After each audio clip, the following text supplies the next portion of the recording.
Hello bachcho, let's read the question. The question says mitotic anaphase differs from metaphase in possessing option A same number of chromosomes and same number of chromatids. Option B half number of chromosomes and half number of chromatids.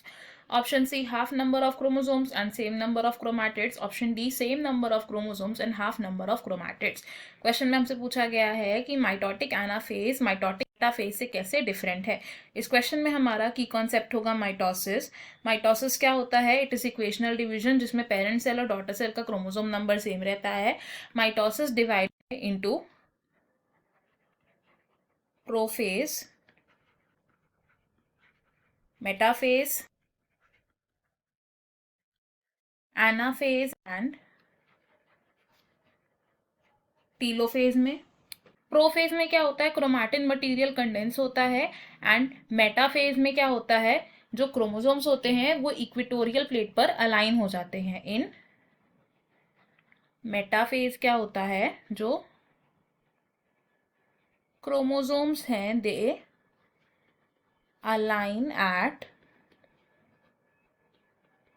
Equatorial plate.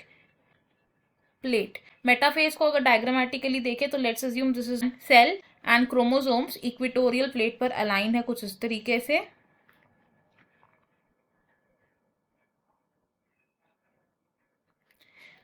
And इन chromatids को hold करके रखता है centromere.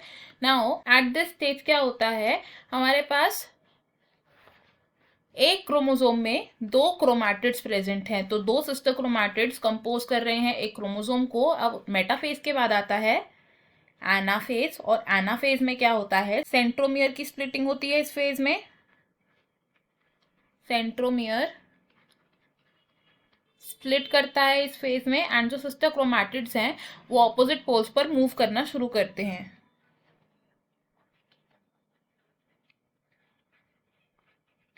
Sister chromatids move to opposite poles. Diagrammatically अगर देखें तो कुछ इस तरीके से होता है। एनाफेज में क्या है? माइक्रोट्यूब्यूल शॉर्टन हो चुके हैं एंड जो सिस्टर क्रोमैटिड्स हैं वो ऑपोजिट पोल्स में कुछ इस तरीके से मूव कर रहे हैं with their arms away from the pole. अब इस फेज में क्या है? ये जो सिंगल क्रोमैटिड्स हैं ये रिप्रेजेंट कर रहे हैं the chromosomes of future daughter sales.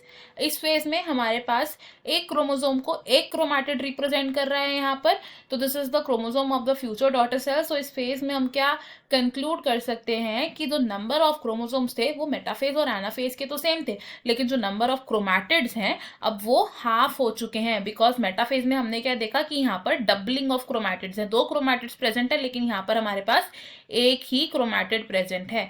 तो अगर अपने ऑप्शन देखें तो ऑप्शन डी हमारा यहाँ पर करेक्ट हो जाएगा विथ से same number of chromosomes and half number of chromatids.